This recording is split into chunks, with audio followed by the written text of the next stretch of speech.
Shalom mishpacha v'chaverim. This is Michael, and I just want to give you a follow-up news update regarding that night I went out on the metronit on the Israeli bus. I took Ruth and Jonathan to our friend's place, and after I got there, I started to make my way back. I found the bus stop and got on the bus, and the unthinkable happened.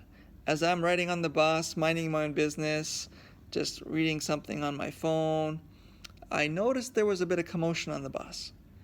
And I looked up ahead, and there was a group of Arabic teenagers. I don't know who they were or where they're from, but they were causing a commotion on the bus. I saw some pushing and shoving going on, some louder yelling and exchange of unpleasantries, I suppose. And I see the bus pulled over, and I turned off my phone and I looked, and there was a fight breaking out on the bus. The bus driver stepped in to break up the fight, and sure enough, one of the Arabic teenagers picked a fight with the driver, started to push and shove the bus driver. The bus driver takes out his phone, calls the police, didn't touch the young lad at all, stepped off the bus onto the bus stop, and simply stood there waiting for the bus, for the police to arrive, as the bus was sitting there at the bus stop. And sure enough, the police arrived a few minutes later. But before the police arrived, the young man stepped off the bus, approached the bus driver, stood nose to nose with the bus driver, started yelling at him, and pushed and shoved him away from himself. As I'm observing all of this on the bus, I'm thinking to myself, wow, this is not any ordinary night.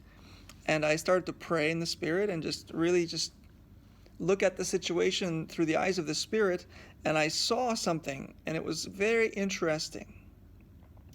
The bus driver, who had every right to defend himself, did not touch the young man once. He simply stayed on the phone talking to the police, and the police heard everything that was going on through the telephone, because this could have been a dangerous situation. We don't know if this young man was drunk or on drugs, where he had a weapon or not.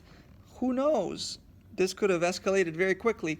I did notice that as soon as the young man attacked the bus driver a second time on the outside of the bus, that three Arabic teenagers tackled the young Arabic boy who was causing the commotion and moved him away from the driver, saying to him something in Arabic, and I didn't know what they were saying. And sure enough, the police arrived. A man and a woman in police uniform ran up to the driver, took the young man aside, and everybody then got back on the bus. The young Arabic boy was detained at the bus stop, and then I noticed both police officers came onto the bus, asking if any of the other Arabic young boys and girls wanted to join him outside.